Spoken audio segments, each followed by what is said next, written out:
It's a beach. It's a beach. Describe this beach for me. The water is aquamarine. It's very light. It's like white. The beach, the sand is white. Tell me more. Peaceful. And it just goes forever. It's just empty. Just me.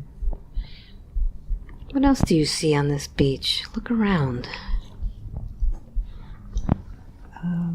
Trees, palm trees.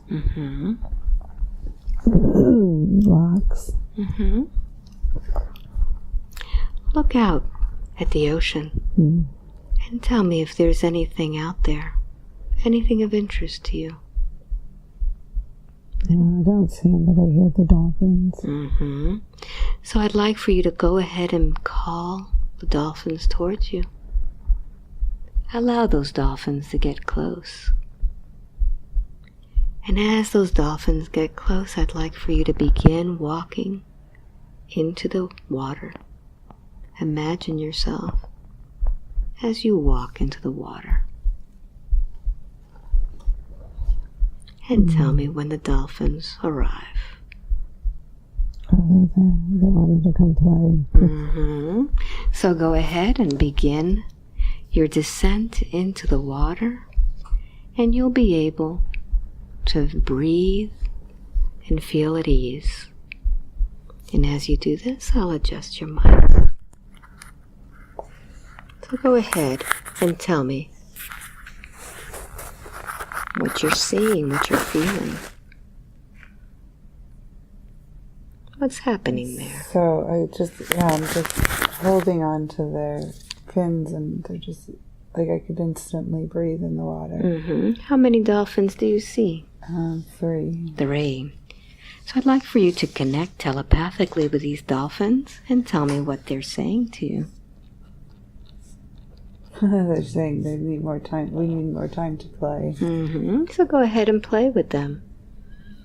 Tell me what kind of play are you doing with them? They're just taking me through the water. But I think it was more in a sense of making the time to play. Relaxing, not being so caught up. Just being. So let's find out where the dolphins would like to take you today. Ask them to guide you. They took me to an island. All right. Tell me what's there.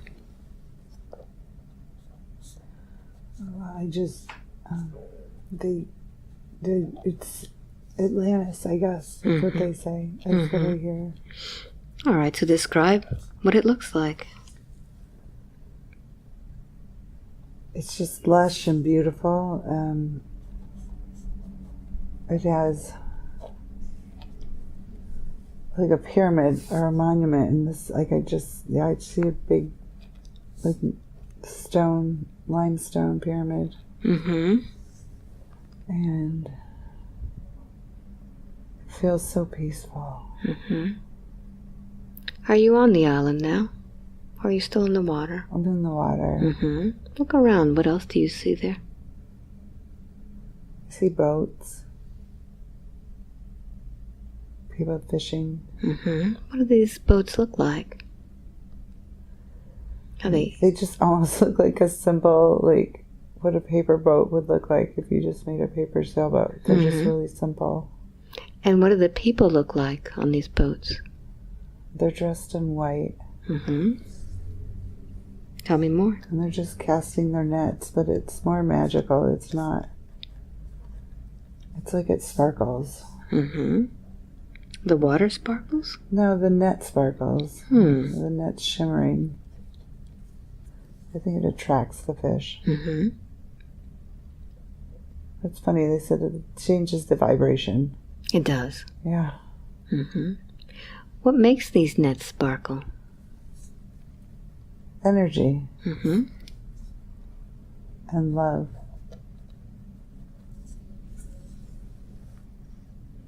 What else do you see there?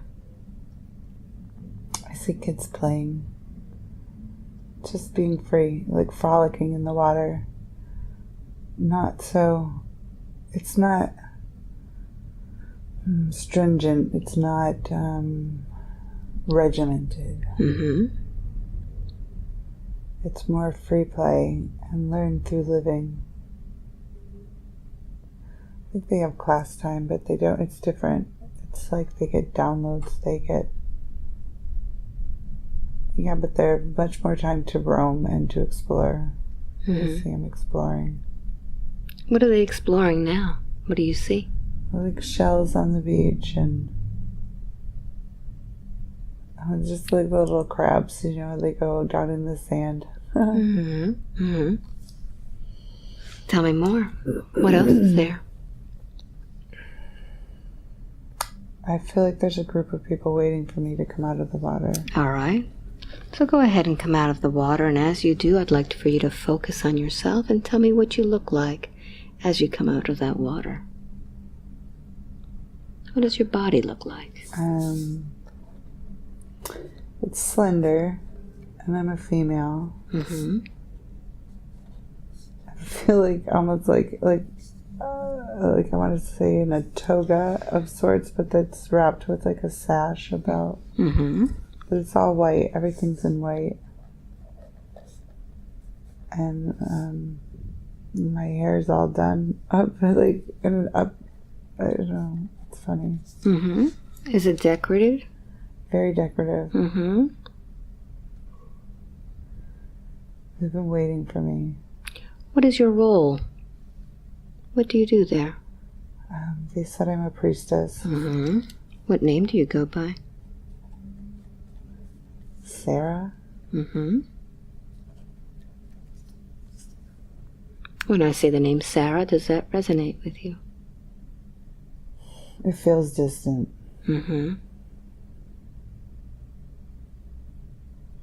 So let's find out why they're waiting for you.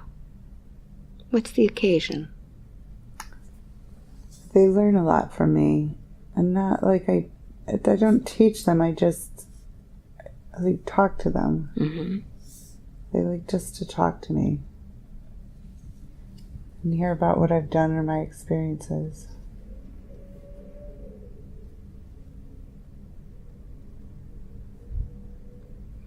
So what are you talking about today?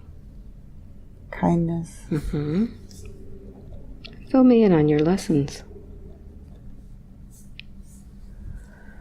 Learning to not take everything so personally, that everybody has their own things going on, and that we should always radiate kindness.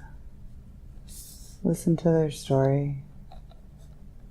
Be compassionate, but not take it. Detached compassion. It's an important lesson. I've learned it many times. So how do they respond to you when you talk with them? They smile.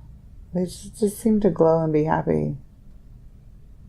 How many are you with? You're 12. Are these older people or younger? What's the age range? They feel younger, but it's a mixture. But they're like, I'd say like adolescent, like teens, early, younger, but not children. How old do you feel there? 30. So do you live in this place? I come and go from it. I think I grew up here, but I travel out to spread, I don't know, to spread information, to spread the word, or spread knowledge, to take it to other places. Very good. So let's close that scene, and now let's go to another scene in that same lifetime when something very important is happening. It feels like there's destruction. All right, so tell me what's happening. Like the ground is shaking and everything's crumbling. Something happened. They tried to open a portal, and it went wrong. Who tried to open it? They tried to blend in with us, but they weren't of us. I don't know, they're different. They're not us. What do they look like? Are they different? They feel like they're different, but they look like us. But it feels like their aura is different than ours. Like it glows a different color. Like I feel we glow blue and they're red. So what's happened? It's offset the balance. And the energy, it's like a whirlpool, like it's going, it's sucking down. It's like, it feels like it's, like a drain, like how a drain looks when the water's going, like an upside down tornado. Where is this energy being sucked to? It just feels like it's leaving.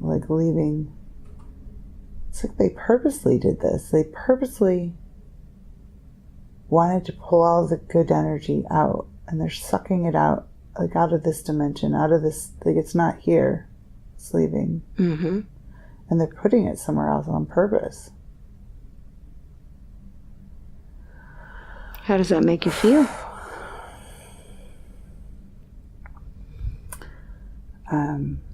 Well, mad. It makes me feel mad, and it makes me really sad. Like, why would anyone do this? Why would you do this? It feels very manipulative. Like what I hear is they bid their time, right? Like they did their time of pretending and playing to get us with our guard down and welcome them. And this was always their intention. So let's see what happens next. I'd like for you to now close that scene and let's go to another scene in that same lifetime. Let's see what happens. So I'm on a boat and I'm leaving there. Where are you heading? I get the Yucatan Peninsula, like down to land south of me. What is this land? It feels yellow and orange to me. Are you by yourself or are there others with you? No, I'm in a boat. We're taking knowledge.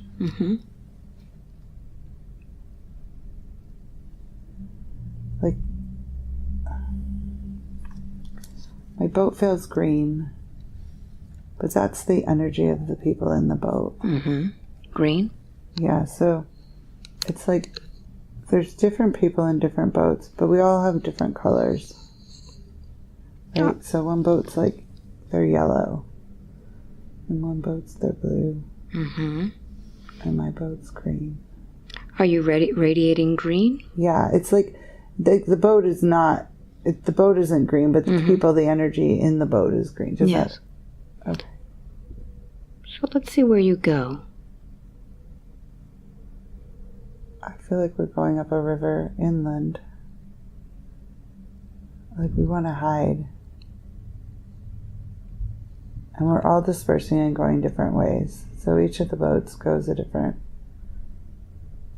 path, different way. We don't want to be together because we don't want all the knowledge hidden, right? Or, in one spot. So it has to be separated. It has to go different places. But we communicate telepathically, so it's okay that we're going in different places.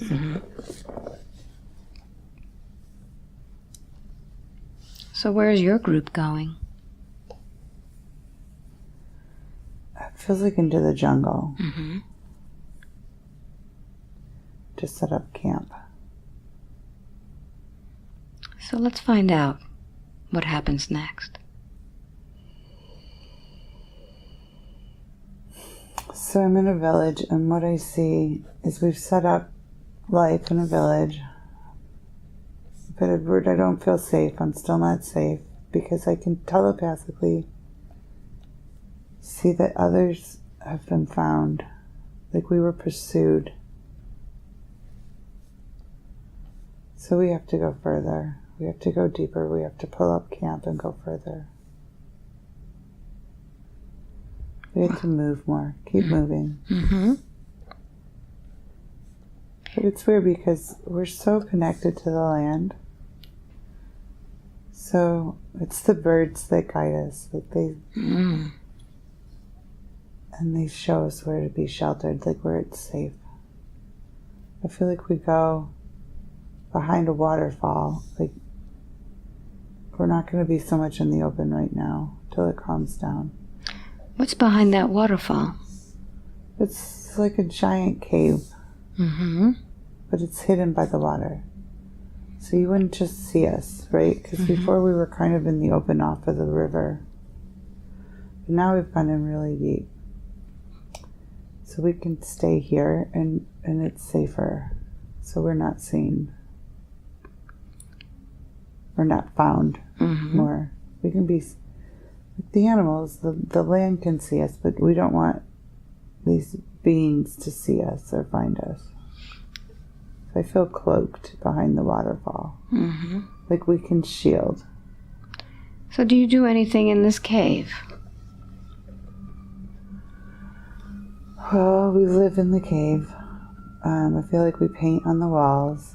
We build fires. We tell stories. And we gather the children so they don't forget. Whose children are you gathering?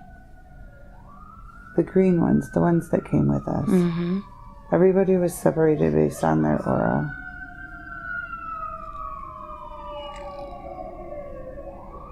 So they're the ones under our care. It was like a community, right? So we didn't have ownership to the children. It's not like, I mean, you do, like you have your mom and your dad, but when they were born into our community, everybody became responsible at once. So there's not like separation sorrow for the children. They're just with us. We're there. They'll learn from us. Mm-hmm. So let's find out what happens next. Close that scene and let's go to the next significant scene in that same lifetime. Be there now. Where are you? I feel like I've been found. Like I'm out scouting and I've been seen. So I'm having a confrontation. Who are you? I'm confronted with one of the red ones, but it's weird because he wants to join us, but I don't trust him. I don't think how it makes my head hurt so much. Like he's trying to force, he's so powerful, oh wow.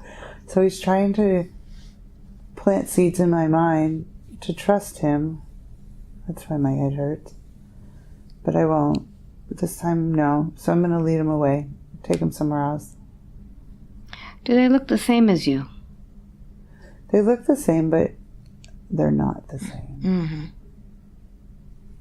They're red. Everything's in color. Mm-hmm. But just their aura. Like I see their auras. But if you were just to look at me and them, you would think we were the same. But I can just see that they're different. Like you can tell by the vibration or the color? The color, the vibration, yeah. Mm-hmm. So what happens? Well, I just know my way. I just always know my way. So I take him to a giant waterfall and I jump off. Mm. He's not going to follow me. Wonderful.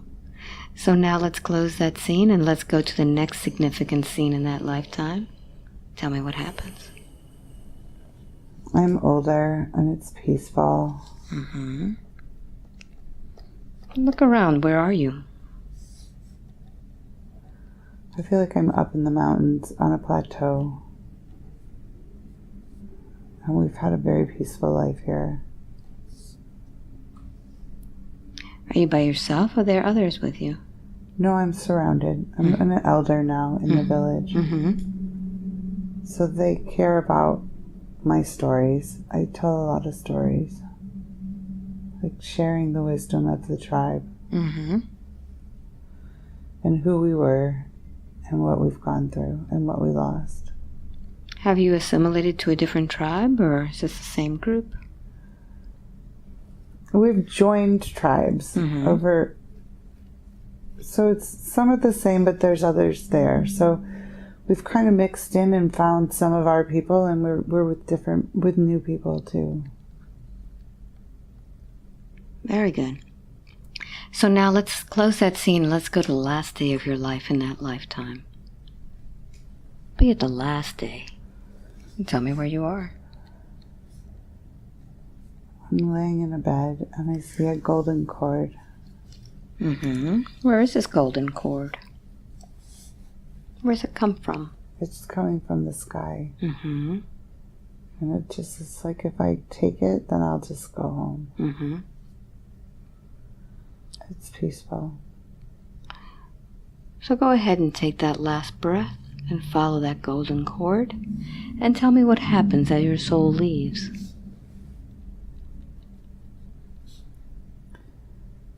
Feels like it's just floating. Like bliss. It's pure happiness. Feels good. So go ahead and absorb that feeling into every cell of your body. That bliss. A feeling of well-being. Let it go through your body and just feel what that sensation is like.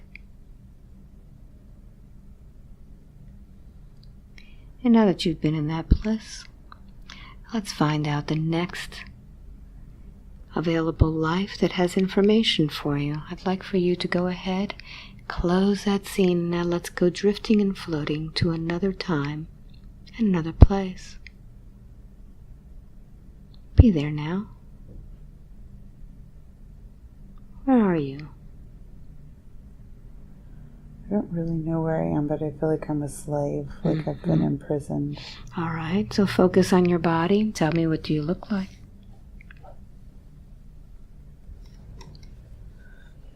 I'm a female, and I have darker skin. Tell me more.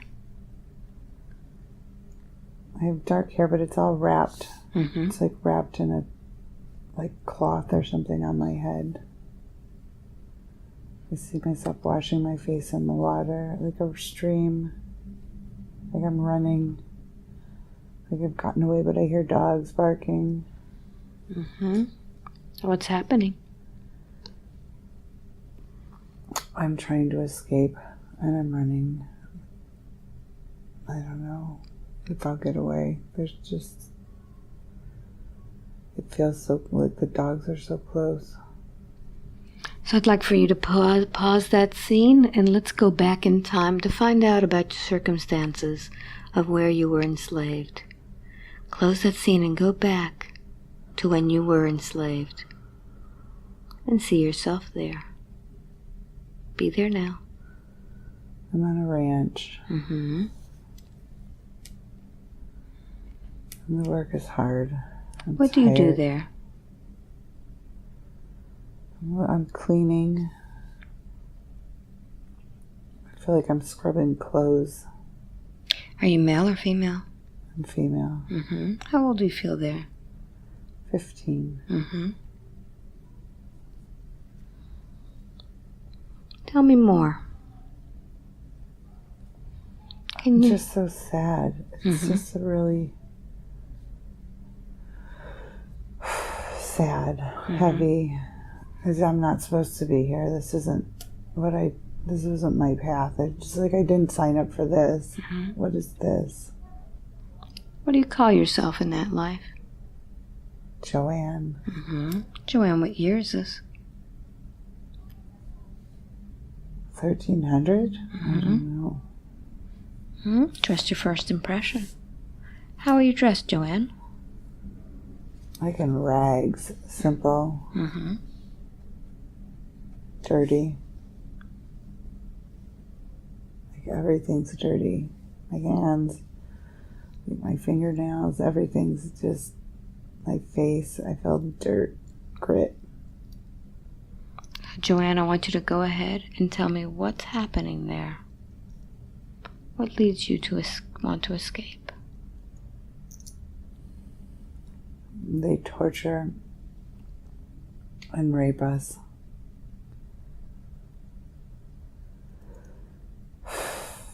You don't have to experience it, just be an observer. It's just controlled. Everything you do, from the moment you wake up to the moment you go to bed. There's no... You can't even go to the bathroom without being watched. Mm-hmm.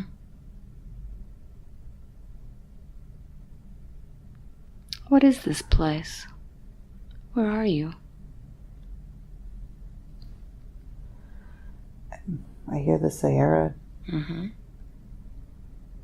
And it's hot. Mm-hmm. So now let's go to the scene right before you escape. Well, they're not watching me for some reason. They're distracted. Mm-hmm. It's like somebody set up the distraction, though. Tell me more. What do you do? I'm with a couple people and we run. We just start running. Like, Where do you run to? What's the terrain like there? so I feel like I'm on like desert, like sand, but I run to a tree line Mm-hmm. to get hidden.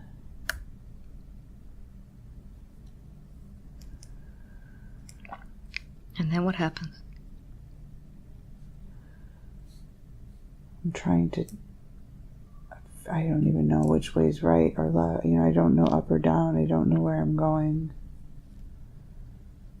So I'm just running. Are you by yourself at that point? Yeah, I've lost everybody else. We've all scattered. Mm-hmm.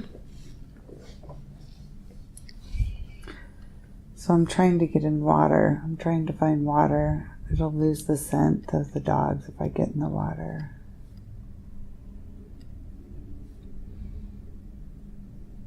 I feel like I hit my head.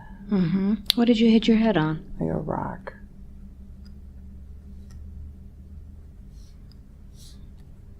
So I'm bleeding. That's why I was washing my face in the water first. So let's see what happens now.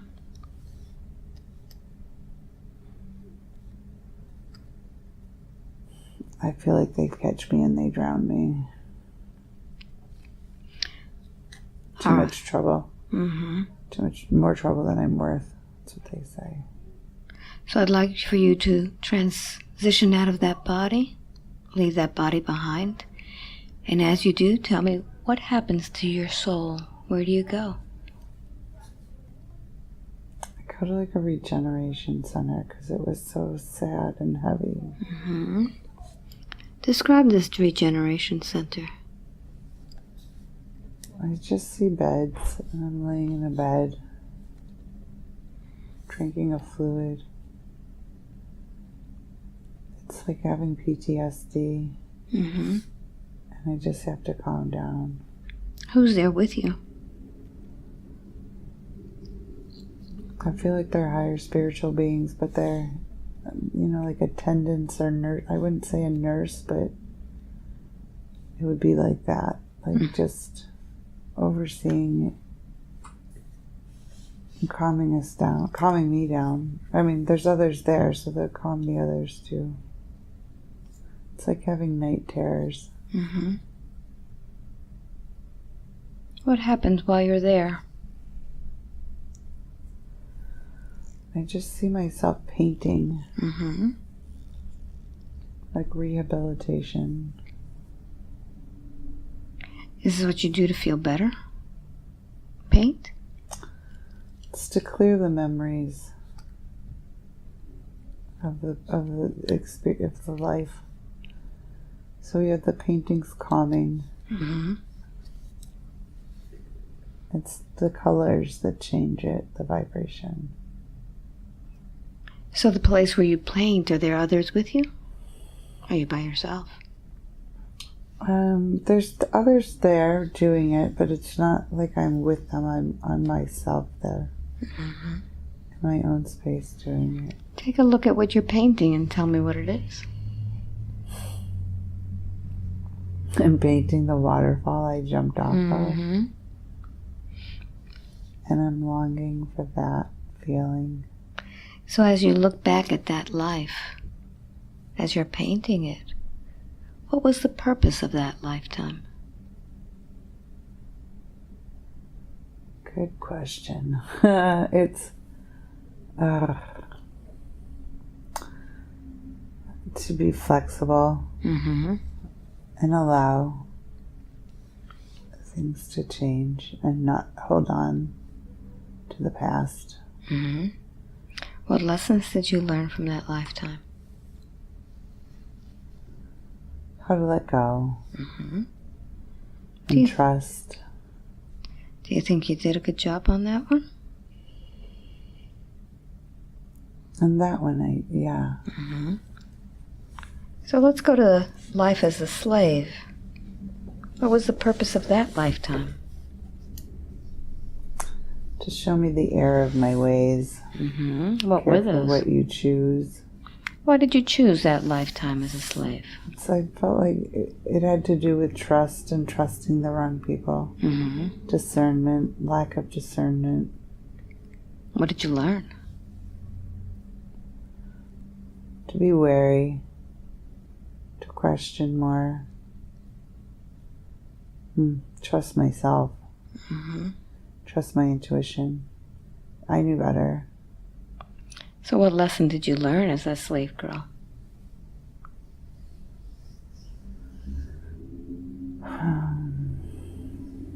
Self-trust. Mm-hmm. I didn't really learn it, but... That's what you need to learn? Right. I Very needed to good. learn that. Very good. So let's see what happens after you finish rehabilitating yourself, regenerating your energy from this place. Where do you go to next? I feel like I'm on a floating city. Mm-hmm. Don't describe it for me. It's beautiful. Everything is like see-through. Like all the buildings are there, but you can see through everything, like glass. It's not hard like glass. It's more forgiving. Mm-hmm. And it's soft. Everything feels soft and happy. There are many different... There's grass, there's water, Mm-hmm.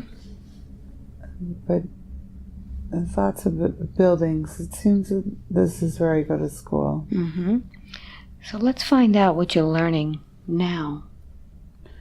I'm learning to be a healer. Mm-hmm. How do you do that?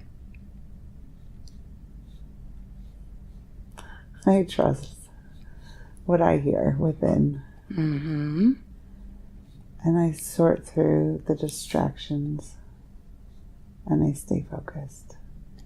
And when I focus my energy on the person I'm working with, I can help them. Mm-hmm. But it's like I'm always being thrown distractions to get me off guard or off path. So what distractions are there now?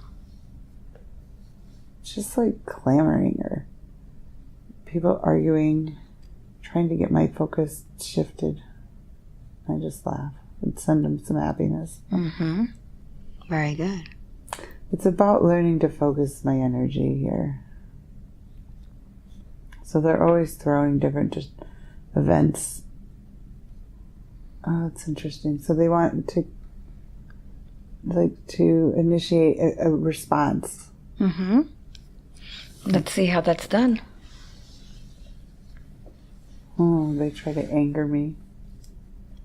But I'm just laughing. That makes them mad. So they try to push my buttons. Oh, that gets me. Yeah, when they hit my buttons, that makes me mad. So now that's not a good... Yeah, I'm not on track. Mm-hmm. So who is the one who is pushing your buttons? It's an antagonist, but it's a teacher. Mm-hmm. Like, we're going to send you to Earth, but you have to learn to stay focused and not be distracted. So I have different teachers that play different roles. Maybe of like the different characters that I'll encounter, Mm-hmm. the different challenges I'll have. Do you get to practice with them a lot? I do. It's a hard assignment. Mm-hmm. Are there any there that will be going to the earth with you? Yeah, it's full. I see lots of people. So let's find out when it is that you choose who the people in your life are going to be when you come to earth.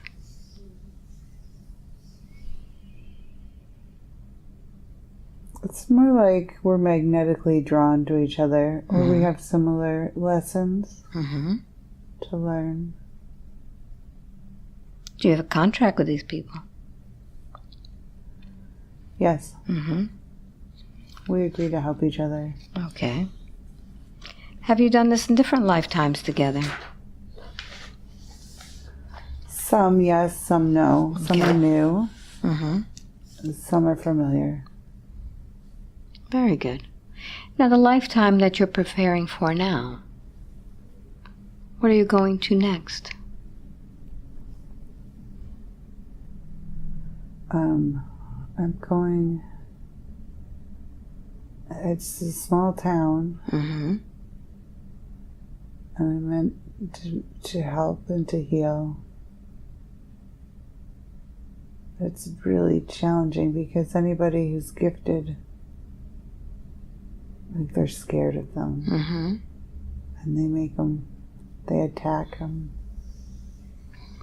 So how do you guarantee that you're not going to be attacked next time? It's more like I have to hide what I have to hide what I do. So they don't know I'm doing it. So I have to take a normal role, even like a classroom teacher. I like to be with the kids. And so I'm teaching them, but they won't know what I'm teaching them. Do you do this in a cryptic way, or? Yeah.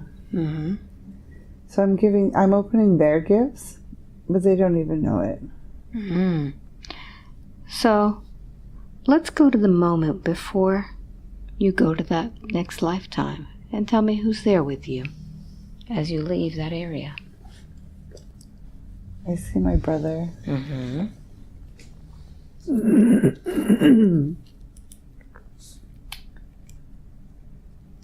And friends.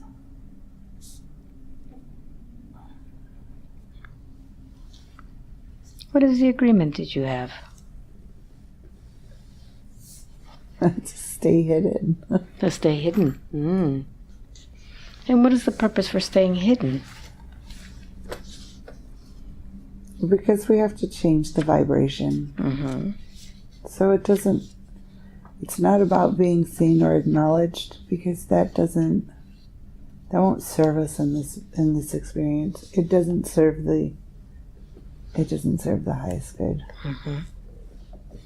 It's more important to just be there to shift the energy. Very good. How do you select the family that you'll be going to?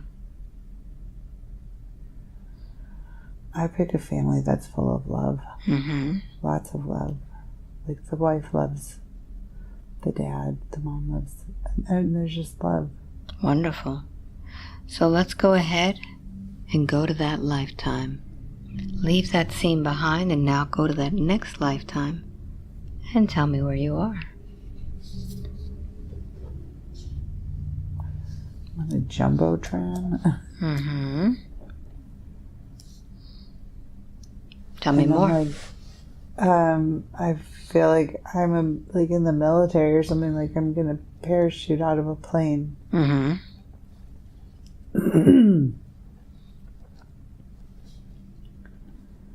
Like I'm jumping out. Interesting. Tell me more. I feel like I should be scared, but I'm not scared. And it's my turn to jump. I'm like, I love it. Where are you? I feel like I'm over an ocean. It's super challenging. Like, I have to jump and swim and come in under the cover of night. Mm-hmm. So let's see what happens. I have to infiltrate and become a part of the community, but it hurts my head. Why is that? I don't know. It gives me a bad headache. Like, it's difficult. It'll be a challenge. What year is it for you? You're 1932. Mm-hmm. Where are you located? The South Sea of China. Mm-hmm. So let's see what happens. Where is it that you land? Just, like, I land on an island. I think I was supposed to land in the water, but I don't land in the water. Mm-hmm. And I have to reassess my situation. It's like, something happened, like the plane was being shot at or something. Mm-hmm. So you left prematurely? Yeah, we're off course. Mm-hmm. Was this where you were supposed to be? This island? No. Mm-hmm. So what happens here? Kind of like reassess, like, gather together, figure it out, and make a new plan. All right. So close that scene and let's go to the next scene that's significant in that lifetime. What happens now? I feel like I'm in a school and I'm a teacher. I'm teaching English. Mm-hmm. Is this the same lifetime? Yeah, it's like how I infiltrated into All right. into the community. Mm-hmm. Are you male or female there? I'm male. Mm-hmm. Look at your features. Where are your features from? What do they look like? I feel like I'm from India. Mm-hmm. Tell me more. What do you look like? I have dark hair and I'm thin. I'm not like stick though. Like I have a strong build. Mm-hmm. You're just slim?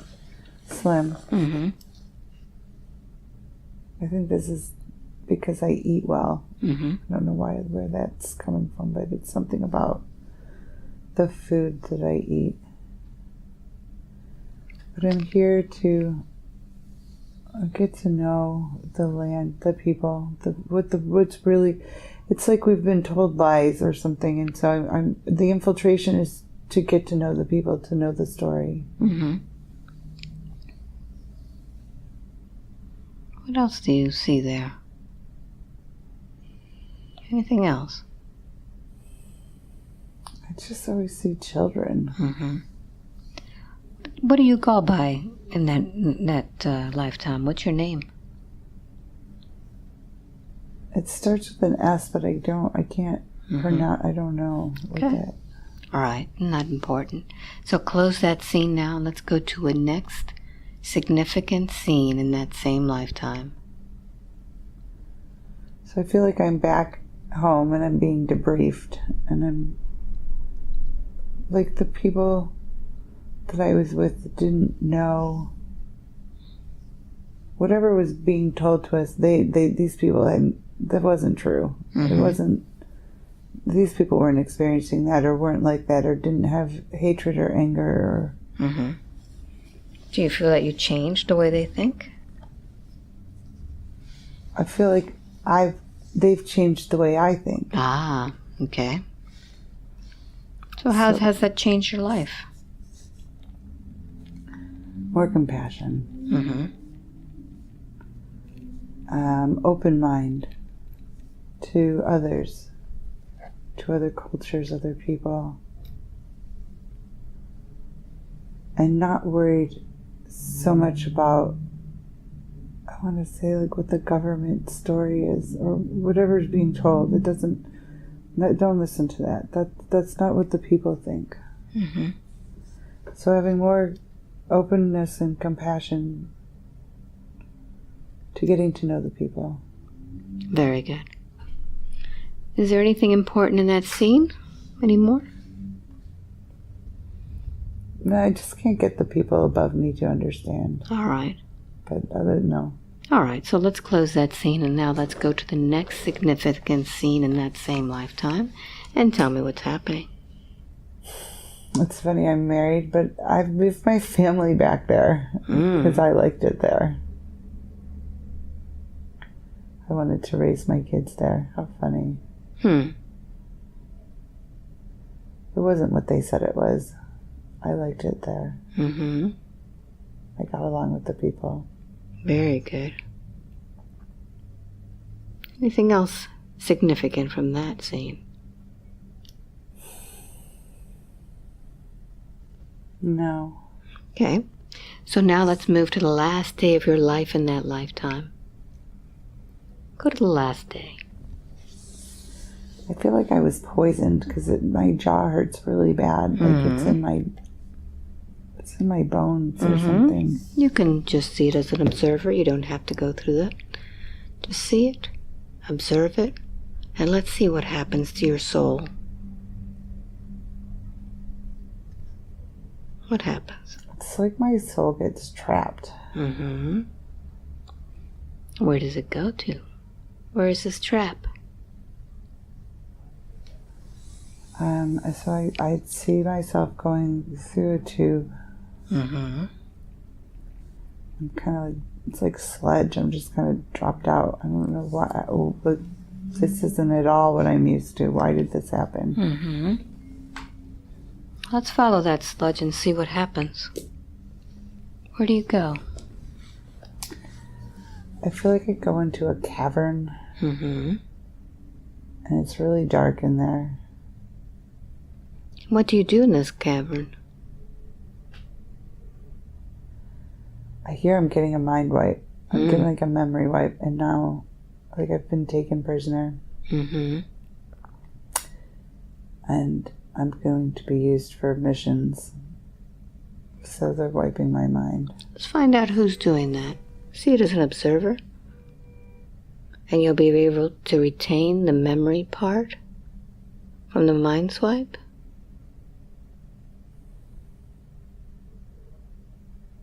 It's interesting. So they're reptilian. But it's like there's good ones and bad ones. And they're kind of mixed. And some of them there want to do good things. Like victim of circumstance. Why do you imagine they've taken you? Well, they want me to stop disrupting them. And they want me to work for them. That's what it feels like. Have they kidnapped your soul? Yeah, that's what it feels like. Like they've taken my soul. So let's try and find out what happens after they've taken your soul. It's like they put me through classes and try to show me their way. Show me their perspective. What happens? What do you see? I feel like I have lots of compassion for them. Like maybe misunderstood at some level. What is their mindset? What are they trying to do? Conquer. For what purpose? It's what drives them. It's like their mission is, they're always, I feel like they're mind wiped all the time and constantly put back on this track. And maybe not the path they want to be on either. It's to conquer, always to conquer, take over, control. So what do they do with your soul after that? Continue. They're going to put me in a body.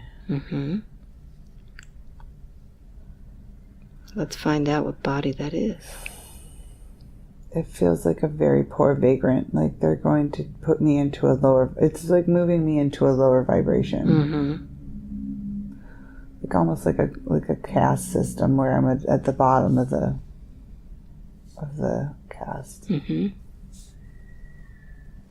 So see yourself now as this vagrant.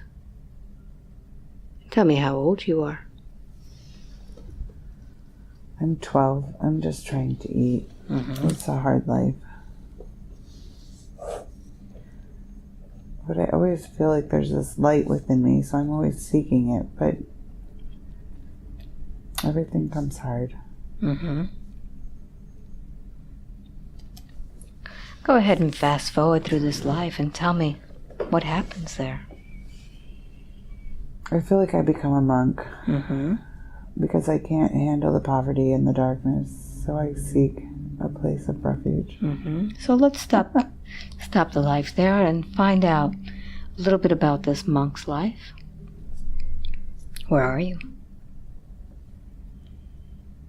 I'm in the outside, meditating. Let's find out who you connect to while you're meditating.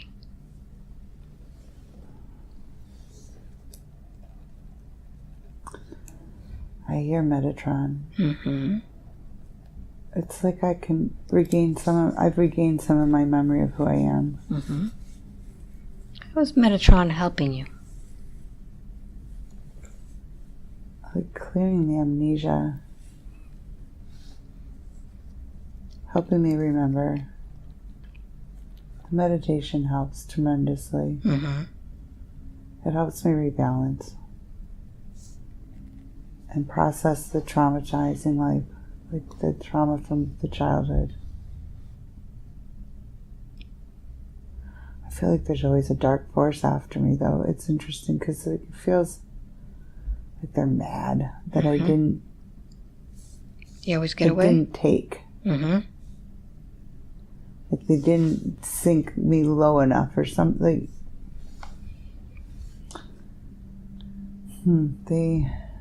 Yeah. They couldn't hold me down. So what happens as this life as this monk? What do you experience? Solitude. A lot of solitude. What does that do to your soul? It's lonely. Mm-hmm. It wants to connect with others. But I don't trust them. Very good. So close that scene now. Close that scene and go to the last day of your life in that lifetime.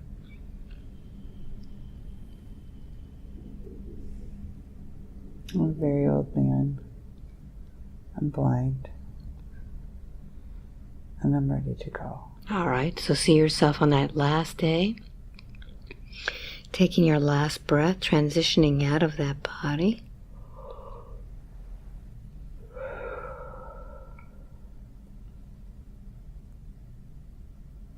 And as you transition out of that body, look back at that lifetime and tell me, what was the purpose of that lifetime? To know that it is within. Anybody can come and attack you or trap you or do anything, but everything at you is within you. Mm-hmm. They can't take that. Very good. What lessons?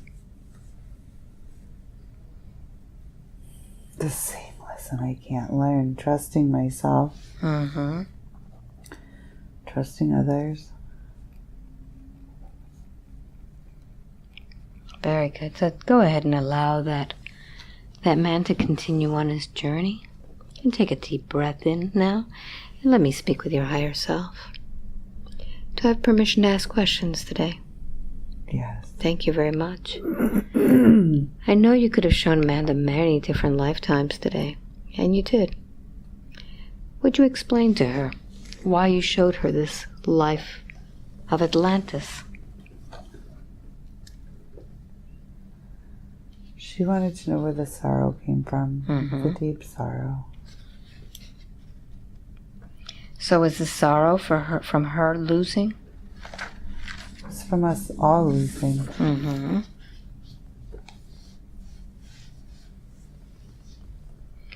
she need to be connected to this sorrow anymore? No. Can we disconnect from that place? Yes. Let's disconnect that lifetime, taking with it the good things and releasing the sorrow. Is there anything else you would like to tell her about that lifetime?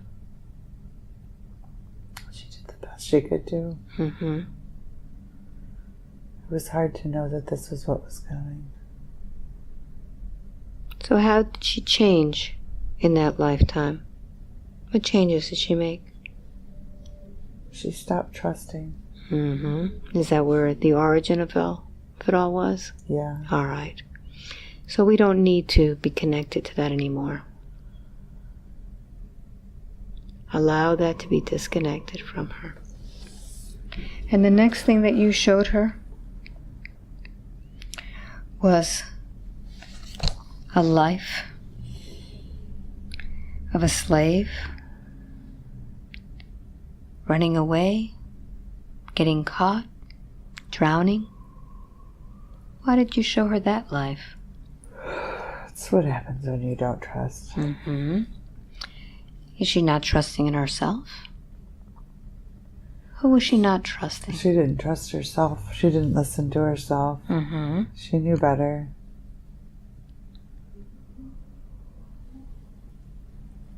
Is she connected to that life in any way now? Is it affecting her in any way? Yes, because she doesn't trust very many people. Very good. So then she went to a regeneration center where she was learning to paint. Why'd you show her that? It's how to deal with trauma. Mm-hmm. It's soothing. It will help her. Does she need to paint? She needs to paint. Mm-hmm. I've told her a lot. She just doesn't do it. Who's going to guide her to paint? Can we get her a guide? A painter who will help her use her skills as a painter. Yes. Thank you so much. You then showed her a floating city. Can you tell her why you showed her that? Where they were teaching her about anger and pushing her buttons. Where is this floating city, first of all? It's just above where she is now. I just want her to know that she can go there. She should, learn new lessons or relearn lessons of how to deal and process. How can she get to this floating city? If she meditates, she'll just go there. All right. Does anybody help her with her meditations? She has lots of guides. She does. Is there anyone in particular that helps her with this? I hear Jim. Mm-hmm. Jim helps. Very good. Thank you, Jim. Then you showed her a life of a man in the military who parachutes out of a plane and ends up teaching. Service. Mm-hmm. Obedience. Service and obedience? Did she learn Just it? listening. Yes. Has she learned that? No, she's kind of a renegade. Mm-hmm. She doesn't like to listen. Why did they poison her in that lifetime? For going against the grain. Mm-hmm. Does she carry any of that fear with her in this lifetime? A lot, yes. So is that lifetime affecting her a lot? It's affecting her food in this lifetime. How is it affecting her food? Eating things that she shouldn't, that aren't good for her. It's like, it's not poison, but it's like poison for her system. What food in particular is bad for her? The wheat. The wheat. So she needs to eliminate all wheat products? Yes, we've been pushing her. Mm-hmm. Does she have a guide who helps her with this? Yes. All right.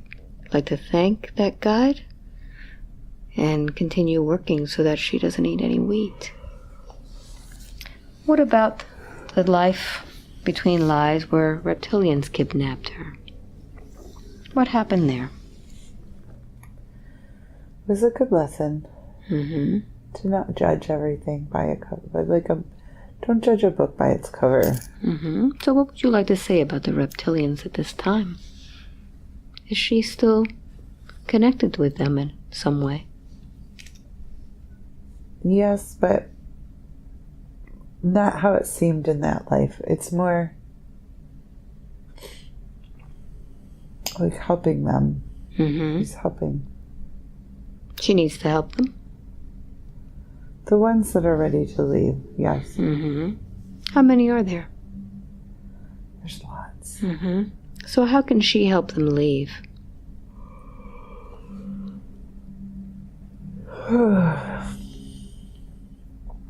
It's through the heart. She shows them through the heart that they can open their heart chakra. Mm-hmm. It's like they skipped that lesson, Mm-hmm. but they can go back. They can go back and do that? The time isn't linear. Mm-hmm. It doesn't matter. They can fix it. All right. So once they fix that, what will that do to the reptilians? There'll be love. There'll be love. Mm-hmm. Is there any way that we can accelerate that? In the face of darkness and evil, we can be kind. Mm-hmm. So what lesson do we need to learn from that today? She encounters people in this lifetime that are not very kind. Not to worry about it, not to let it bring you down or affect you, and learn to shield and to move forward. Okay. Is she addressing that in her life now? Anything that she needs to? She takes on too much of their stuff. She says that as an empath, she feels their pain. Yeah, but she doesn't. She wants to fix their pain. Ah. What would you like to tell her about that? You can't fix it. Mm-hmm. It's not yours to fix. Is she kind of interfering with their free will? Yes. Mm-hmm. So as empaths, we try to fix the world. But it's really not there for us to fix, is there? Each person has to walk their own path. Yes, or you take on their stuff. Mm-hmm. So how can we shield ourselves? Just by sending kindness? We can make it an intention to show compassion and love, but not take on their pain. Mm-hmm. Very good. What more should she be doing to live in her purpose? Not be in fear. Mm-hmm. So trust that the universe will send her people that she can work with, and she won't take on their stuff. And it will help her as much as it helps them. Mm-hmm. So it has to be two ways also. Teach, learn, and learn, teach at the same time. Okay. Why is it she's so unhappy? She sabotages herself. She feels worthless. She's sad all the time. What's causing that? She's scared if she becomes who she is, then no one will love her. Mm-hmm. Well, we saw that in the first lifetime, she was a priestess that many came to, waited for her to come to them, to listen to her. Isn't she really doing the same thing now? She is. Mm-hmm. We hide it from her. It's right in her face right now, isn't it? Yes. So now that she understands that she was doing this in Atlantis, and she's basically doing the same thing now, how can we get her feeling a lot happier? Just know that she's love. Mm-hmm. And when she's sharing love, it's just all you create. Mm-hmm.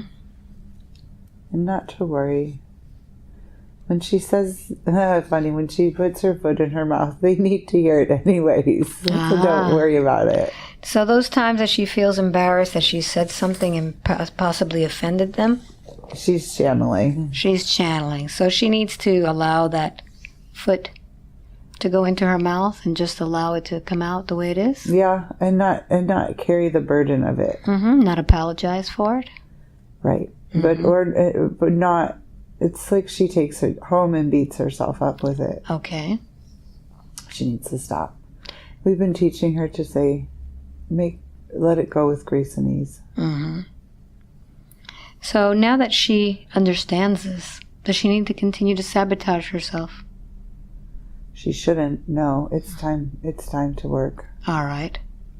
So can I ask for you to begin working on her so that she can see that immediately when she starts to sabotage herself and catch herself at it? Can we do that? Yes. Thank you. And what's making her so sad? She feels so alone. Tell me why she feels so alone. Well, first of all, she isolates herself, so that's not helping her. What would you suggest? She gets out and gets into groups and finds like-minded people. Do you imagine that happens to a lot of people who are on this path? They can't find others to talk with. Yes. It's hard here on Earth to do that. And we have to make the effort, and it's easier not to. It's safer, isn't it? It feels safer, but it's not safer. The safety's in the numbers. Isolating yourself leaves you open to attack. Okay. So she needs to Get her support. Kind of like what she did when she was running away from Atlantis. Right.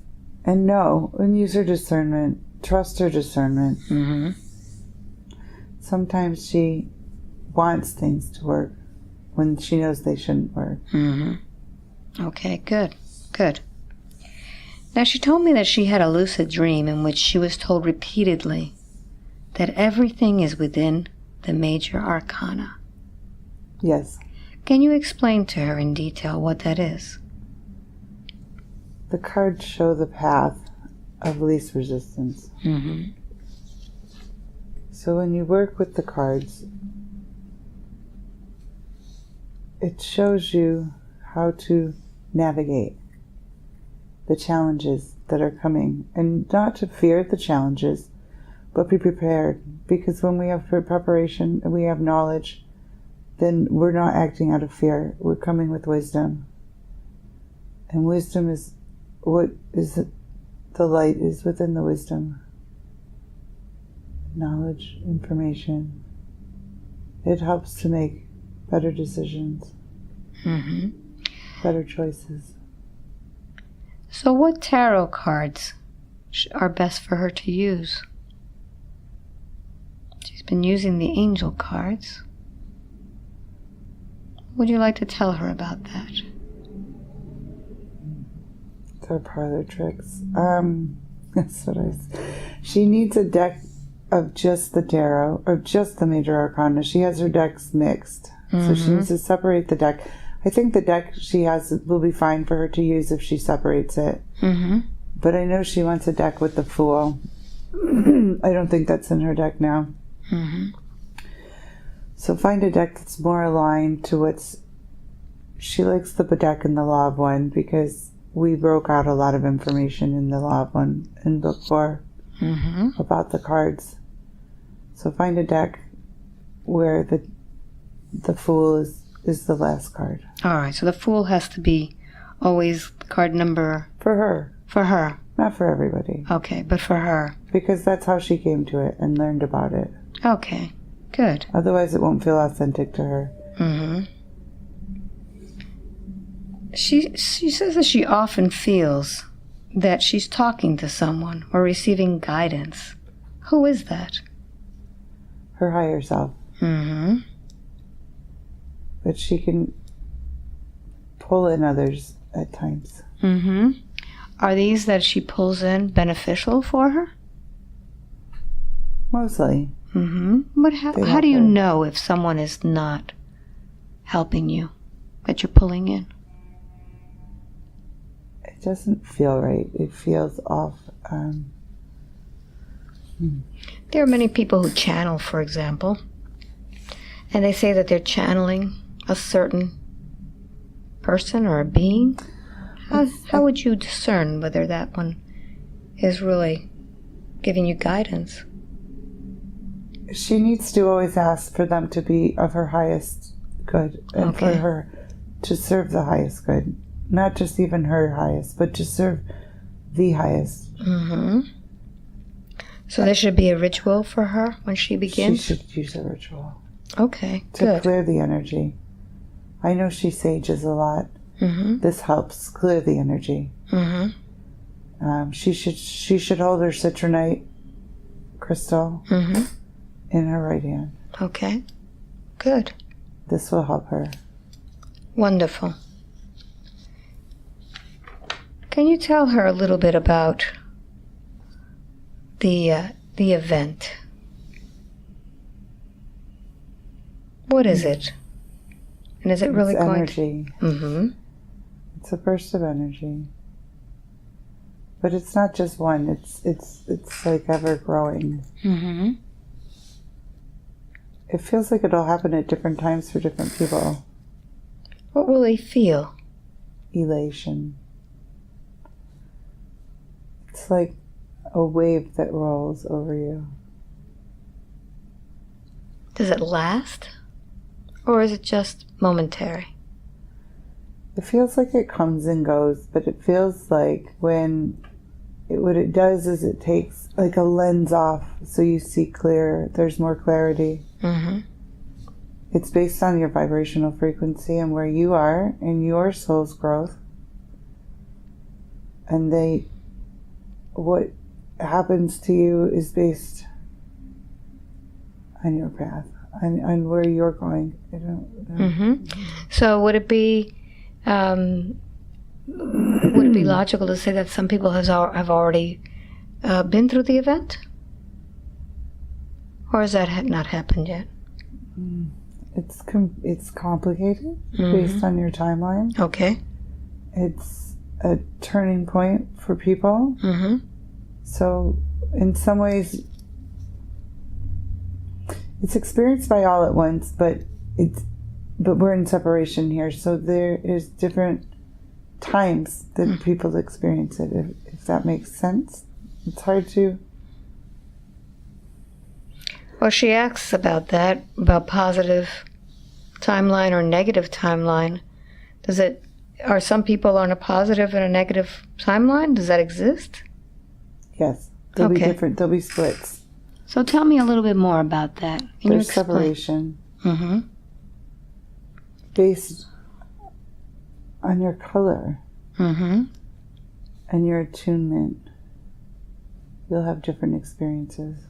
So the color is the vibration, correct? It's an indication of the vibration that you're on. Okay.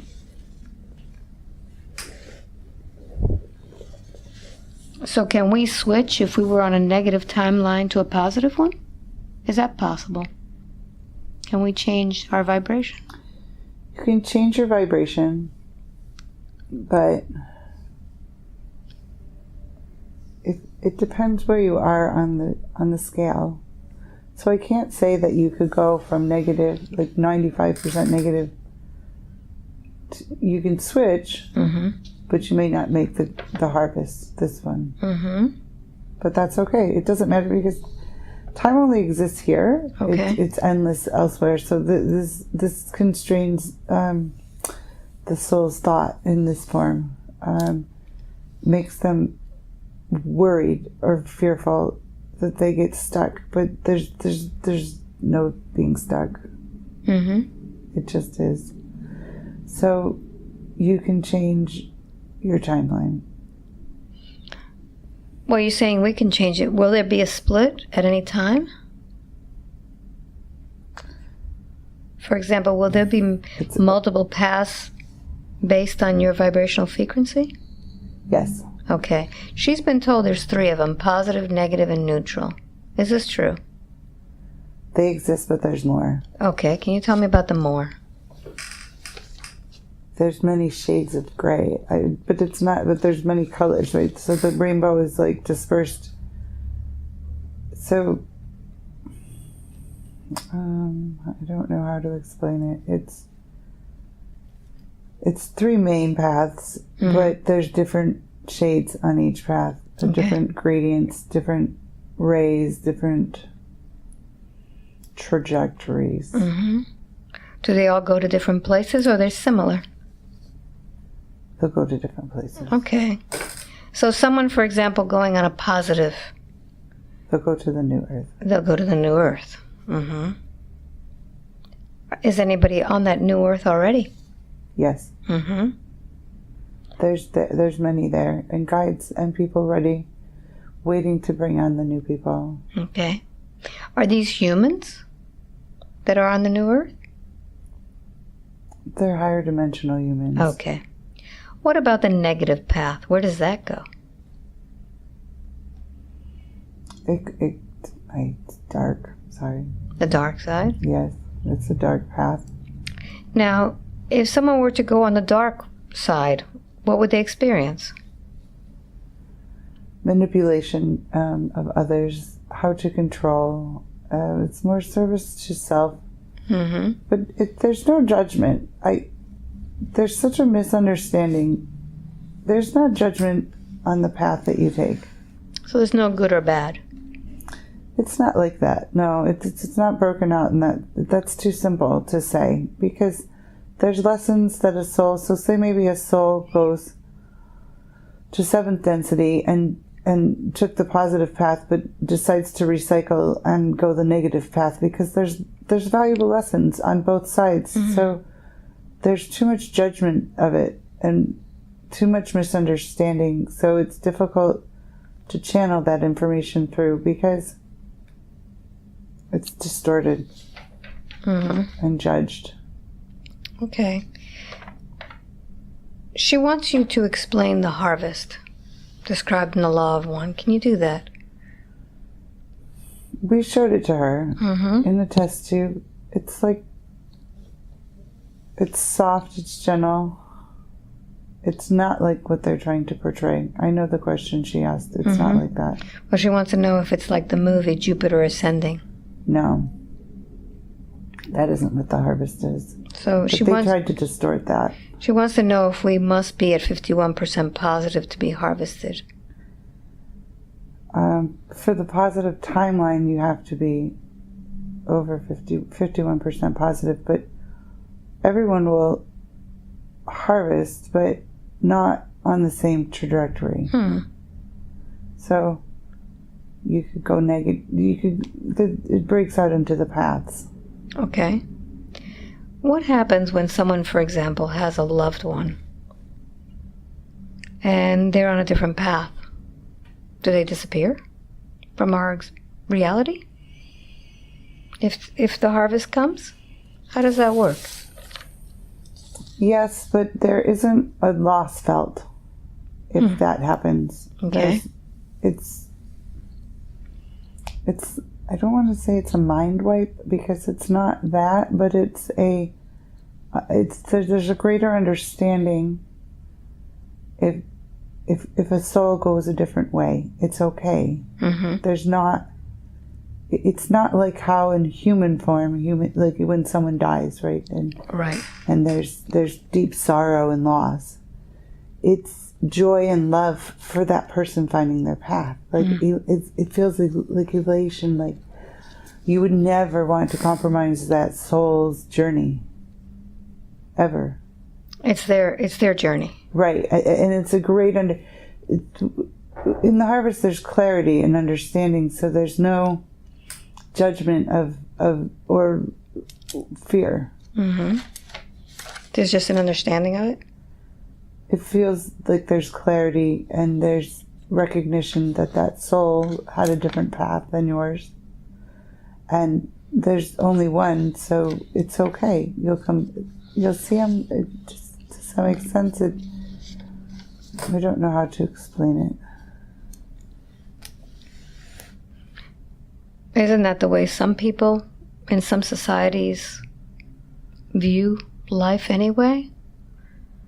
Very limited, that way that each person has their own path and you don't interfere?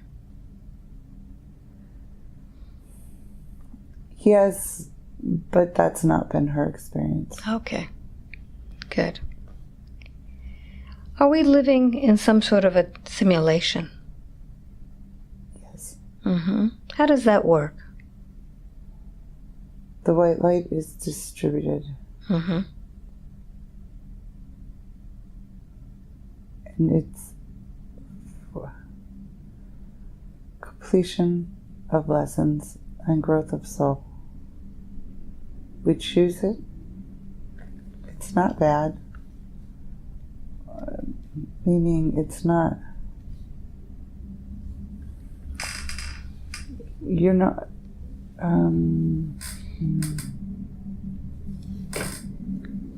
you're not trapped. Mm-hmm. There's traps in the way and along the way, but it's not like you chose to do the simulation. Mm-hmm. Okay. Has this simulation been corrupted by the darkness? There's an imbalance in this one. Mm-hmm. Yes. What's causing this imbalance? What have they done? They tipped the scales. That's so clever. Mm-hmm. What does that mean? Tip the scale. Manipulated. Like what we showed her in Atlantis. Trusting and believing and being manipulated, and then having everything ripped out from under. Just like the darkness coming in and taking out the light. Like a vacuum. Like it sucked it out. Well, she saw that in one of her lifetimes, that it was being sucked out. Yes. Has it been done again? Multiple times. Multiple times. Who puts it back? Well, the light force is always working to put it back. Mm-hmm. There's many who come, many who do the work. And they're all helping with that. They're always helping with it. Okay. It's an endless cycle. She asks if she's correct in believing that we can vibrate our frequency to a level beyond the control matrix. Yes, but it's difficult. You have to always work on your frequency because they're always seeking to turn you back, right? To turn the dial back. Mm-hmm. Or to manipulate your frequency. Who's doing that? Who are they that are manipulating it? It feels like the dark forces. They're just for lessons. It's a catalyst, though, for growth. It's not... I don't like saying dark because I don't like to judge their role in the play or the scheme, the game, the experience. Very crafty, very smart when they do that, when they change the frequency. Do they change the frequency of individuals? If somebody leaves themselves open, they can. So explain to me how someone can leave themselves open to one of these that would manipulate us. How does that happen? When they fall victim or prey to that, the victimhood consciousness, like allowing themselves to believe that they are less than or not good enough or worthless, they open up. Just by having that thought, they open up the space for the negative being to infiltrate and manipulate that within them. Do they do that through energy, mind control, or do they actually attach themselves to the body? All of the above. All of the above. They can do it. There's different beings on different levels, different dimensions, different spaces. They can come from different aspects. Mm-hmm. So you can have an entity that's stuck, that vibrates at a frequency with something within the body, right? Like an organ. Mm-hmm. And it can attach itself to that organ if that organ has a lower vibrational frequency.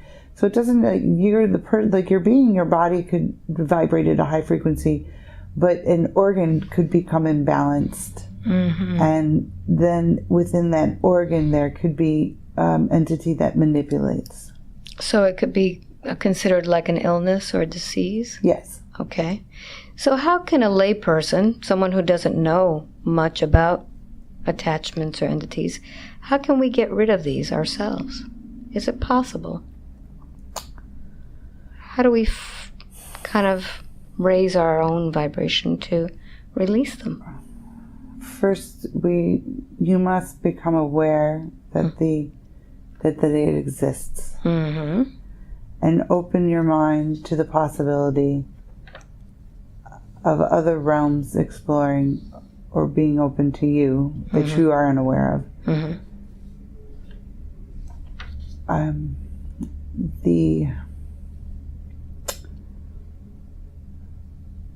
The individual needs to. We've made videos of this. She makes videos of this for people to help to see that. So, and there's books.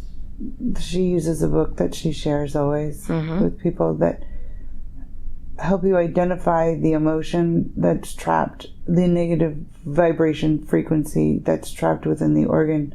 And when you make it conscious, bring it into your awareness, you release it. You can shift that. Okay. But sometimes things are embedded deeper and come from past and multiple lifetimes. So sometimes you require a coach or someone to help you move through it. And once you learn, then you can move through it yourself. Wonderful. Wonderful. Good. Are there any positive ETs assisting us today? There's so many. When all of these beings, these ETs, come here to help the Earth, do they know each other?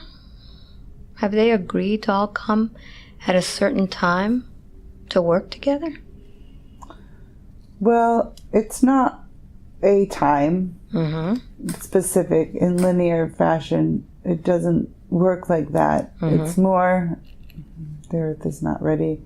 It's more that they have to come when it's ready, or they've agreed to come collectively at a time. Well, not, I don't mean come because they're already here, but I mean that they will not present themselves until the consciousness is ready for it. Where are these ETs that we can't see them? You say they're here. They're here. They walk among us, but they surround us. But they vibrate at a different frequency, so they're able to shield, and you don't always see them. Are they going at a higher frequency? Well, there's higher and there's lower. Okay. They're both here because it's like a battle. I don't want to say like that though.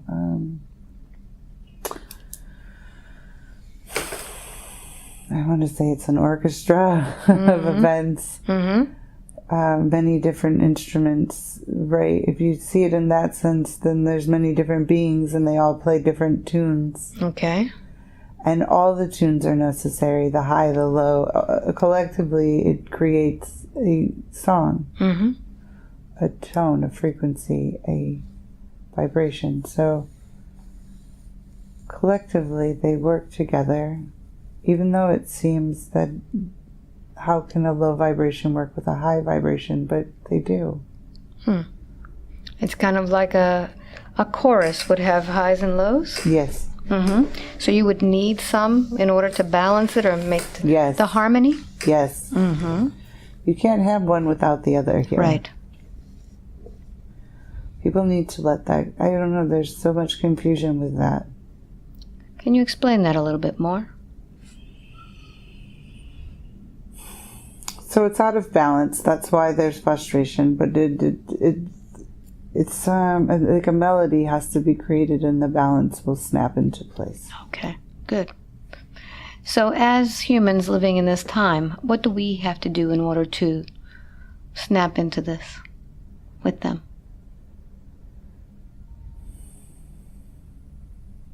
We have to vibrate our frequency to one of harmony.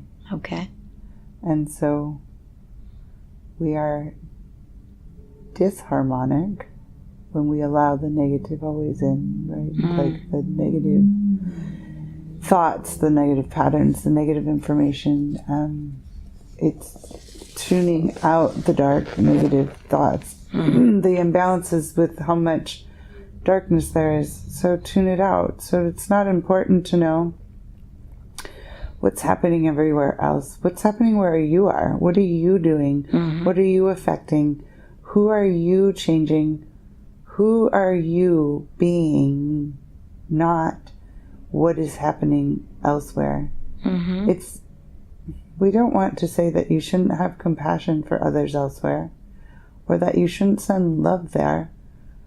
But you aren't there experiencing it, so how are you really to know? You receive it through information on your airwaves that are distorted. Unfiltered. There's a disruption in the frequency bands that are transmitted. And it doesn't come with clarity. It comes distorted to you. Yes. So you cannot take that information and absorb it as truth.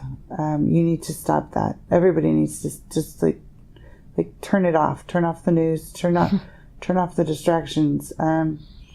It's not for your benefit at all. It doesn't help you. It doesn't raise your vibration. And it keeps you controllable. Yes. Very much. How to think, what to think, when to think, where to think, what to do, how to do it. Ugh. Doesn't it put you in fear? Paralyzes you? It does. It does it doesn't to her, but it does to yes, the majority. She used to be there all the time, obsessed with the news. She always watched it. She felt that she would help. Like if she knew what was going on all the time, everywhere, always. It did not help her. So once the person turns off the news, the chatter quiets. But there's a nervousness and anxiety that takes over because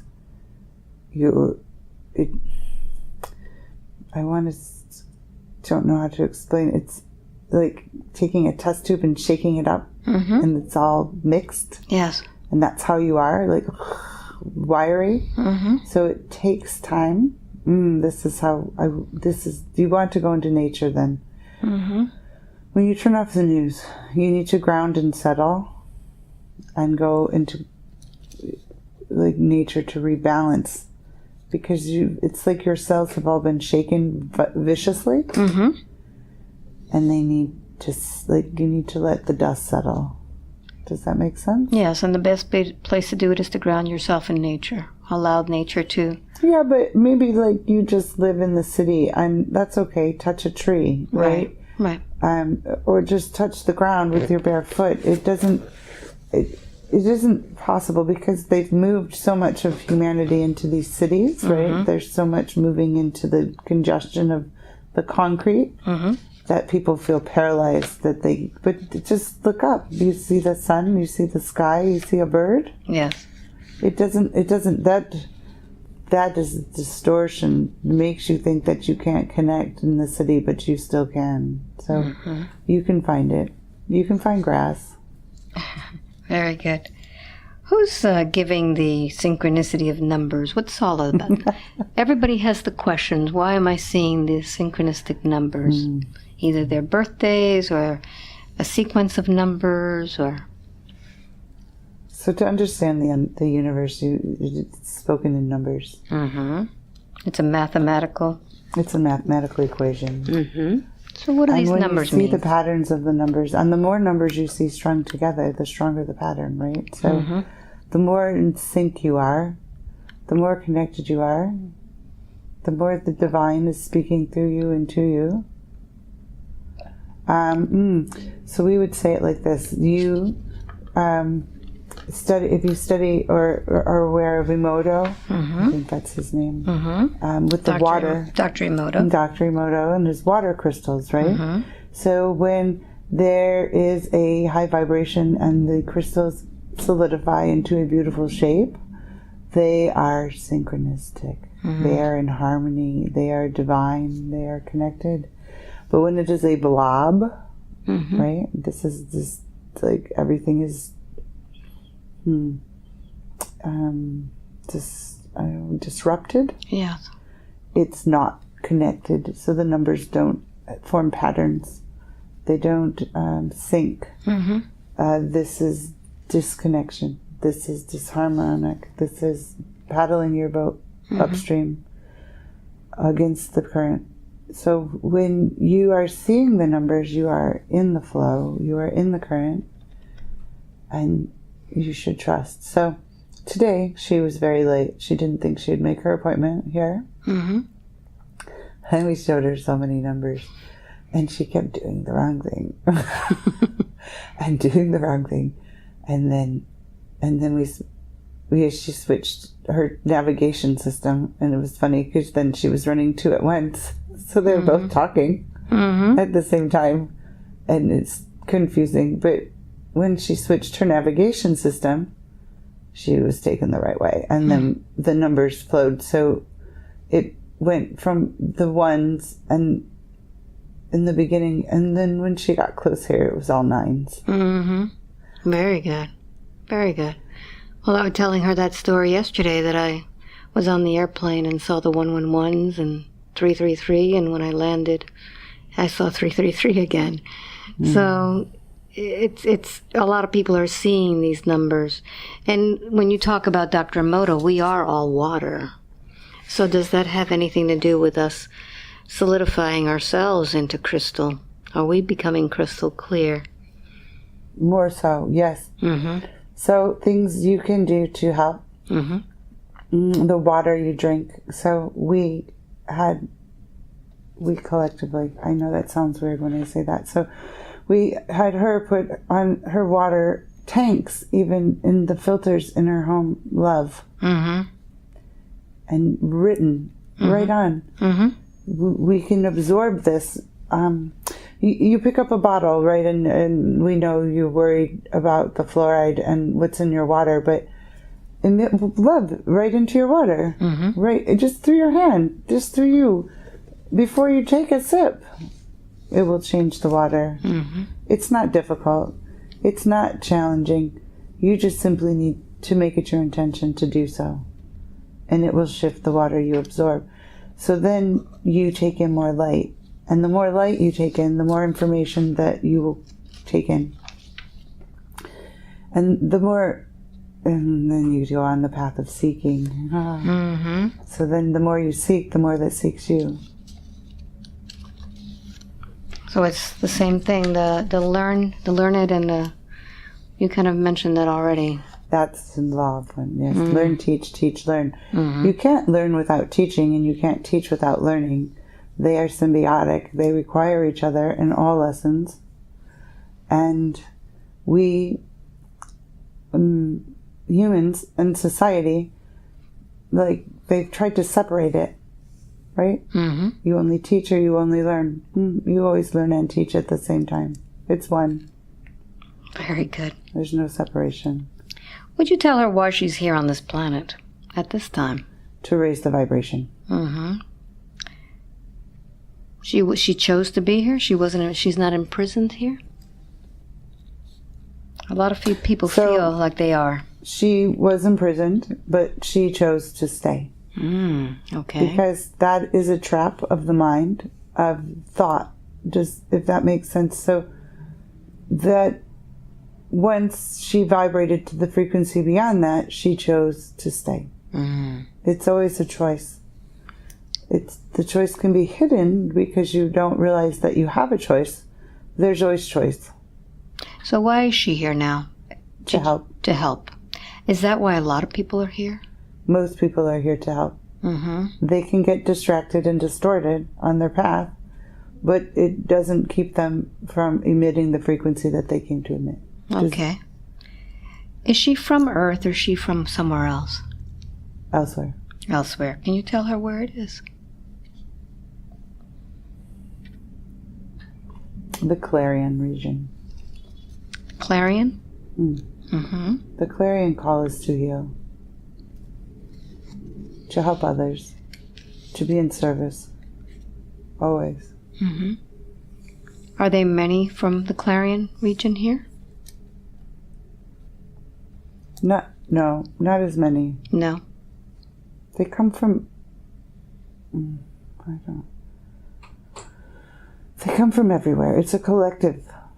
It's hard to say that she's from somewhere, though, because there's only source, so everything goes back to source, but we come through different experiences of growth for the soul to come to different places like this.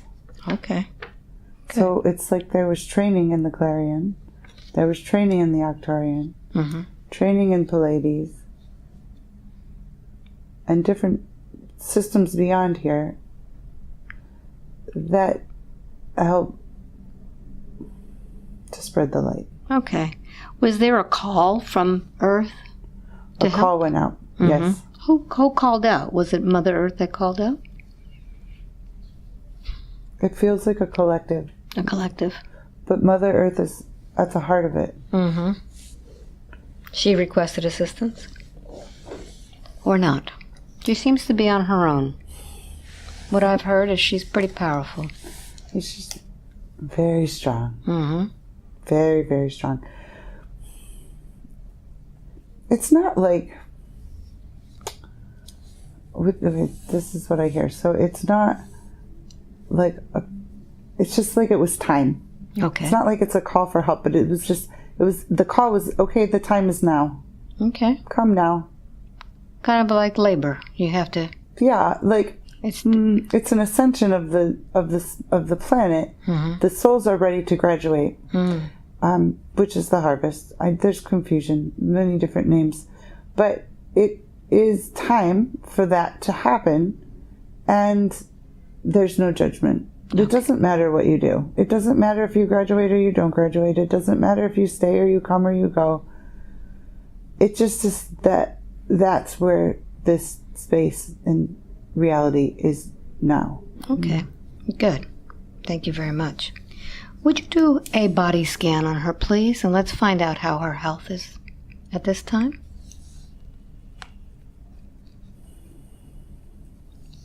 So her throat is, yeah, it's like clogged, like always something stuck in her throat. What is that? What's causing it? Her words. She's not using her words. She worries about what her words will. She doesn't want to hurt people. But sometimes, see, there's the judgment. It's judging the hurt. But maybe the hurt helps the person grow. So who is she to know what her words will do or not do? But they're important to be said, and she doesn't say them. She holds them back. So they're stuck in her throat. Can we do something to release that now? Yes. Let's begin the healing. Tell her what you're using. I'm just putting light. It's like opening the space. Allowing for the free flow. And not holding on to the outcome of the words. Expanding the space in the throat.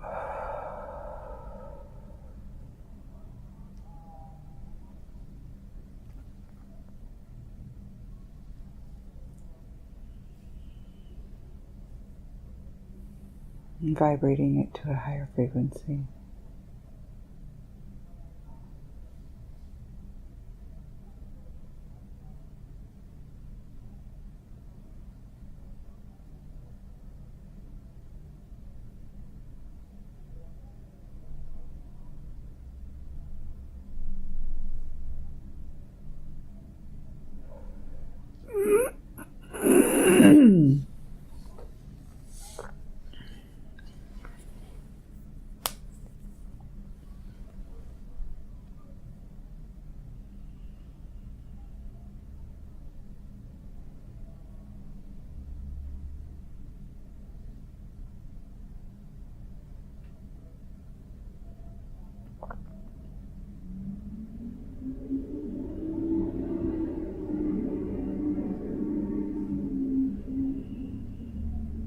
Is that opening up the throat chakra? Yes, it's healing. Very good. Can we continue as it continues to heal? Yes. What's next? Her heart. What's going on with her heart?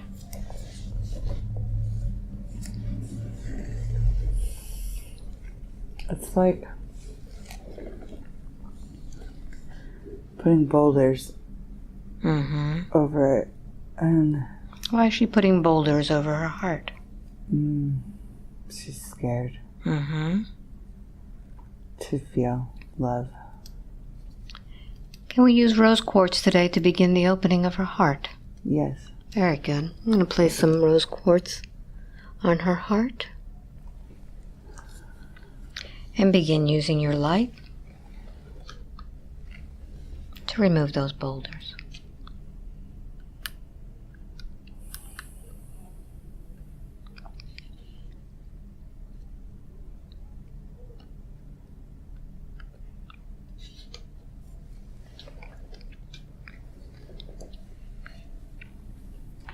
Is that causing any of her blood pressure problems?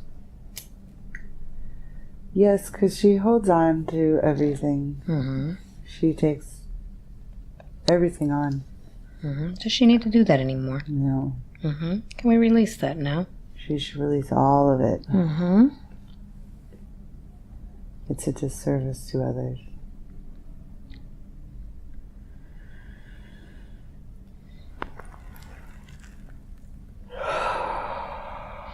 And while you're healing that heart, tell me what else you find. The gallbladder. Mm-hmm. What's going on in her gallbladder? Turmoil. Mm-hmm. When one has turmoil, does it affect the gallbladder? Mm-hmm. Mm-hmm. It's frustration.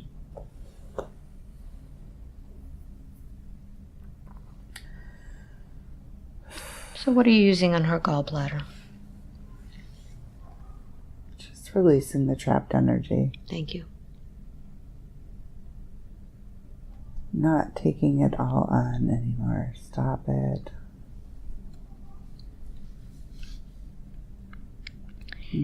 How is her liver affected? Since that's where all of the stuff comes from, is from the liver into the gallbladder. Her liver is stressed Mm-hmm. because she carries the anger from many experiences.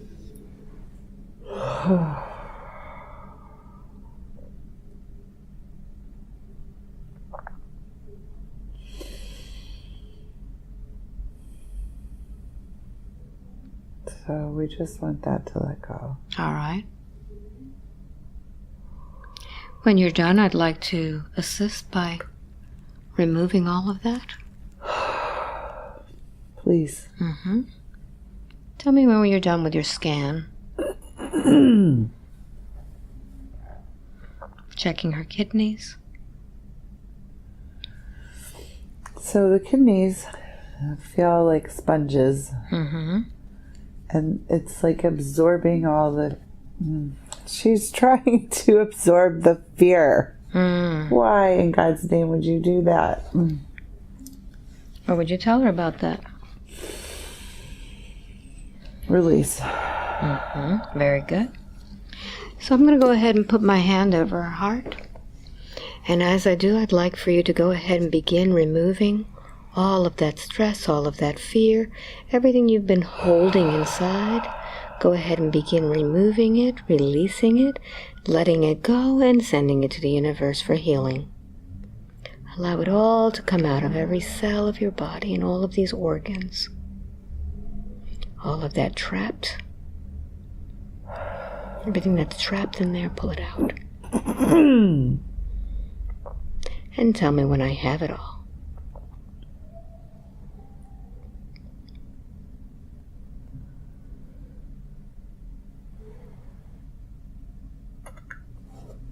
Okay. All right.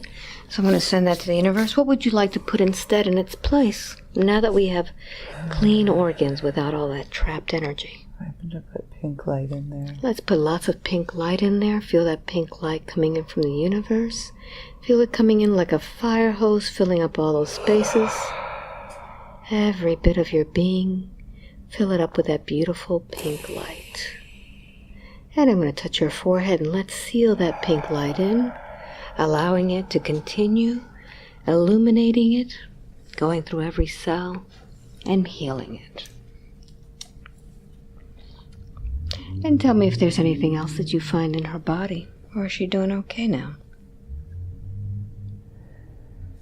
She feels better. Her spleen. What is there? She stops herself regenerating. So she doesn't want to let go. So how can we heal that today? Just by acknowledging. All right, very good. Very good. Do you have a message for humanity?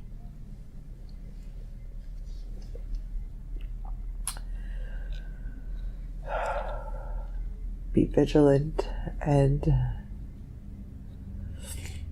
strong.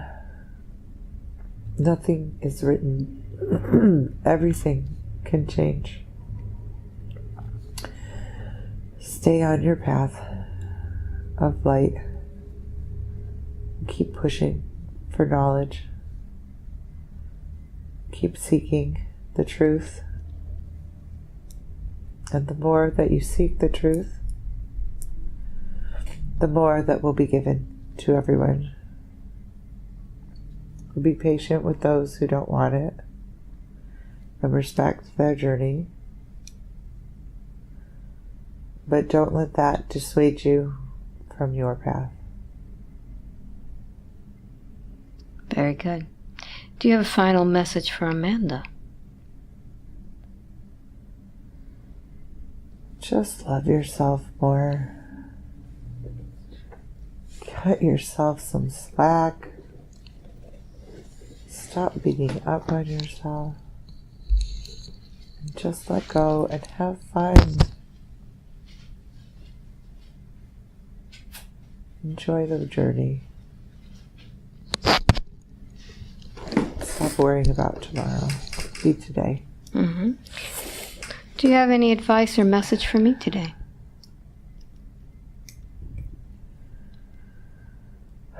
Just thank you for facilitating and making this time available to Amanda and to everyone. Your videos are so important and they reach so many more than you know. You're touching so many lives and changing so much. It's so beautiful. I see all the colors. You're changing their vibrations, their frequency. And the time is 4:44. Of course it is. So I'd like to thank the higher self for all the information it's given Amanda today. And Amanda, I want you to go ahead and put yourself back into that beautiful cocoon of golden light, tailoring yourself back to Mother Earth, because we're ready to come back now.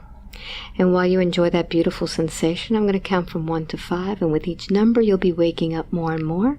And when I get to number 5, you'll wake up with complete control of your mind and your body. Very happy about this experience, knowing that you are always divinely guided. 1, beginning to wake up now. 2, feeling peace and love. You'll remember everything you need to remember for your well-being. And everything that you remember will be relived with infinite love, understanding that this is part of your process.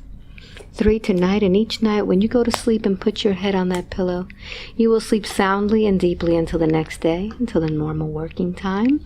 Your dreams will be pleasant and healing. And every day you'll be waking up with more and more sensation of happiness and well-being. 4, you feel light as a feather. You're feeling wonderful all over. You feel as if each cell, each nerve, each part of your being is being filled with love, energy, and vitality. You feel as if cool spring water has just splashed over your face and your eyes. 5, wide awake now. Wide awake, feeling wonderful all over. Welcome back. Thank you. How do you feel? Generalized, refreshed, good. rejuvenated. Here's some shungite for you to hold around yourself. Thank you. So, you're all full of stones. Let me take those from you. So, what do you remember? I remember all of it. Mm-hmm. How did it feel? Peaceful. Yeah. So much more clarity. You know, it's interesting because when I did my healing ceremony on Friday with the Indian, Angelo, he made me look in his eyes. And it was funny because I saw the reptilian in him. And which made, it's within me, it's within all of us. Yes. Mm-hmm.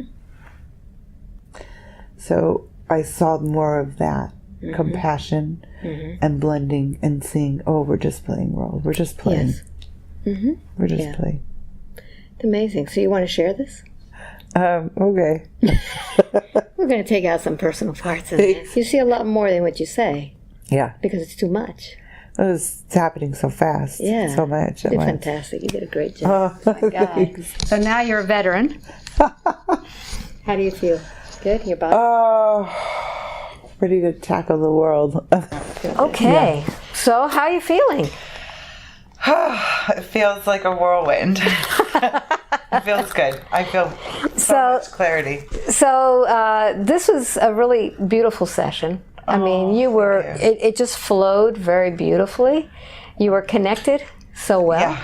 I wanted to say almost 100 times more than I was saying. So explain to everybody how that is, because many people think, oh, well, she's hesitating, she's not really saying much. What does it feel like to be in hypnosis and see all these things coming at you? There's so much coming at once. So that it's hard to, and then it's almost like English or the human word doesn't have enough to express it. Yeah. So I would have to try to find words to use to even say what I mean, I couldn't even say everything I was seeing. I was seeing so much, so fast, so intensely that it was hard, and then I wouldn't want to misstep, I guess, or misinterpret, maybe? Misinterpret, misspeak, or distort what I was seeing. So are you getting things like in chunks of information? Because you're not really getting words. You're trying to interpret these things. Yeah, it's like playing on a screen.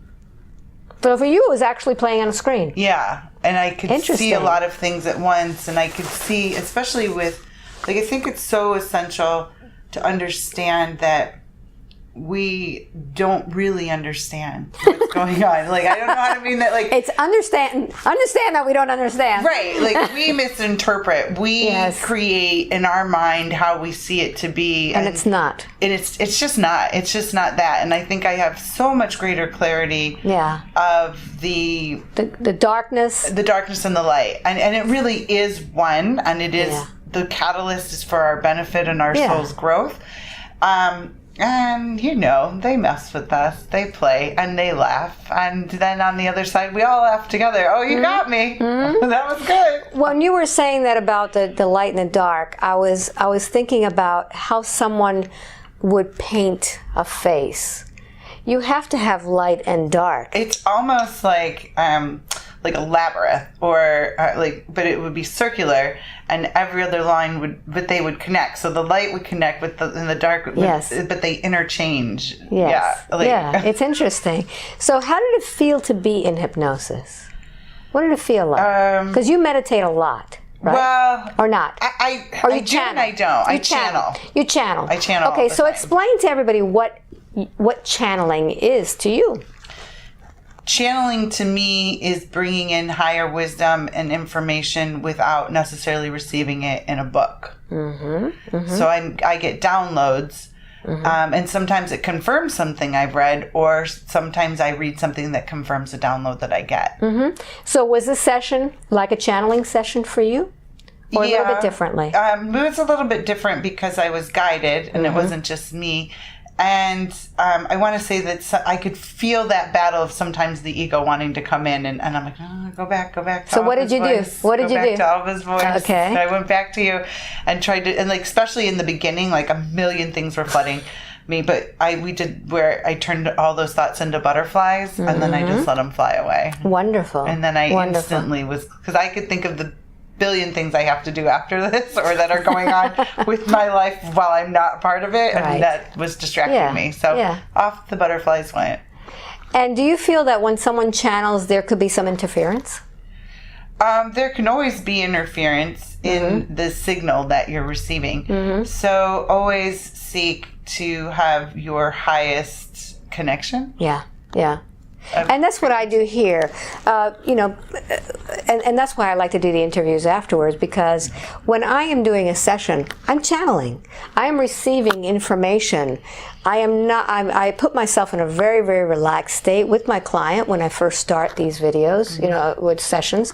And I put myself in the most relaxed state with them. So I am receiving all of the information, all of the thoughts of what I'm actually asking. So when I'm asking a question, this thought just comes to me. It's not something that is in my mind. It's something that just comes through me. So that is why I find that the best question to ask and everything, because I just allow it to come out. That's how I'm guided. Yeah. And when we were clearing my throat, it's really just allowing it and not holding. I hold fear with my words. Yeah. I do, because I really can ruffle feathers. So what would you tell other people about that?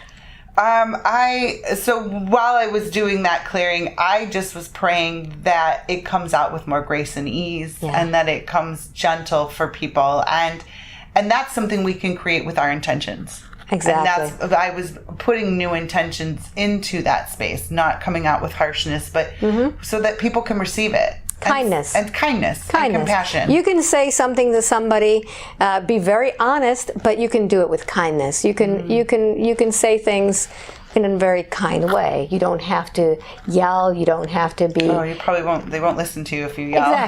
Exactly. And we're talking about your children and spouses and things like that. So yeah. But even someone you're annoyed with, I think if you speak with kindness, they're far more receptive. Yeah. And we also talked about water. I'm looking at your water bottle right there. And we talked about water, how you could just put the word love on a water bottle and you could change it. If you look up Dr. Emoto, he's no longer with us on this plane, but Dr. Emoto did a lot of research on how words affected water. And we are water. So a lot of the words you use about yourself really affect your whole outcome in your life, how your health is and how your abilities to do things. It's how you talk with yourself. So even your thoughts. Yeah. Because what came to mind while you're saying that, we're electrical beings. Of course. Moving through water. Exactly. So it isn't just our words. It's our thoughts. It's our thoughts. And how we feel about ourselves. And that's a direct reflection of the wellness of our body. Yeah, that's right. Yeah.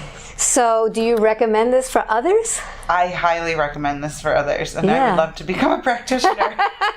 I'm halfway there. I kind of feel like I almost do that when I do like helping people find the lost emotions in the body. Oh, wonderful. So- Wonderful. Now, we are in Los Angeles right now, and this happened to be one of those miracle things that I had a change in schedule due to a hurricane, and I had to take a flight out from LA rather than out of Houston, and I rescheduled it, and you were here. I just, the synchronicity of this Yes. is just, Yeah. and the fact that in the building while we're here, they're having a 99999 meeting. Exactly. Everything works beautifully. Amanda was scheduled way into 2008 in Miami. No, and- 2018. Oh, 2018. I'm sorry. I'm in a different decade. I mean, I'll go back, but. Different. So things got shifted. So, just because you're trying to do things, it doesn't always work out the way you think it should be. It's if you let it go, if you let it flow, things will work a lot better. So thank you for watching, and I hope you got as much as I got out of it. I know you got a lot more, but if you would like to schedule a session with me, go to albaweinman.com. You can write to me there for more information. And I do travel all over the place. And if you would like to know where I'm going to go to next, sign up for my newsletter on the Out of Town page. And as soon as you receive a newsletter, it comes out like once a month, it'll tell you where I'm going to next. And sign up really fast. They go like immediately. So thank you for watching, and I hope to see you sometime soon. Bye. Thank you. Thank you. What I love. I want.